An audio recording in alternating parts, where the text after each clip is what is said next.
Donc, en ce 9 Av, je continue la lecture des lois quotidiennes du langage de Afet Saïm, un jour, une halakha, ouvertement ou par allusion.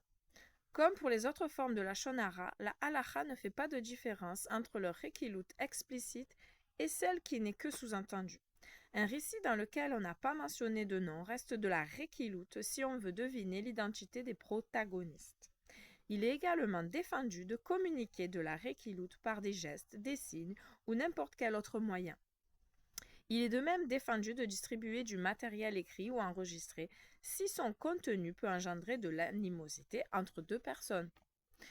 La malhonnêteté ne rapporte pas un sou de plus que ce qui a été décrété à Rosh Hashanah. Malhonnêteté ou folie? Nous avons vu qu'un homme gagne en évitant les querelles même lorsqu'il a raison. Mais qu'en est-il du rival qui lui fait ce tort et gagne de l'argent à ses dépens? Il n'est qu'un sot, car ses crimes ne lui rapporteront pas un sou de plus que ce qui lui a été alloué à Rosh Hashanah. En privant son voisin de ce qui lui revient, il se verra privé de ce qui a été décrété pour lui. Ses péchés, en fin de compte, lui feront également perdre ses gains légitimes, car comme l'enseignent les sages, tel est le châtiment de ceux qui imposent leur fardeau à leur prochain.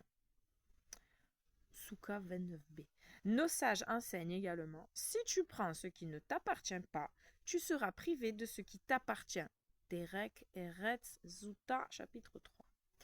Agir malhonnêtement, c'est échanger le canal par lequel Dieu donne la subsistance contre un canal frauduleux et faire dire à Dieu, non seulement les mécréants volent, mais encore ils m'importunent en m'obligeant à rendre leurs biens à leurs propriétaires légitimes.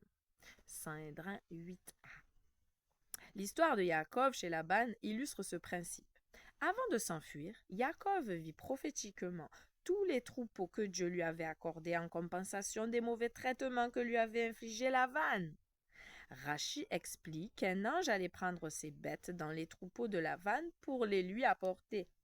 C'est pour justifier cette intervention que Dieu dit ensuite à Yaakov, « Car j'ai vu tout ce que Laban t'a fait. » Bereshit chapitre 31 verset 12.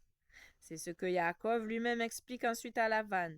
Je t'ai servi 14 ans pour tes 2 filles et 6 ans pour tes troupeaux et tu as changé mes gages une centaine de fois. Ibid 41. Fin pour aujourd'hui.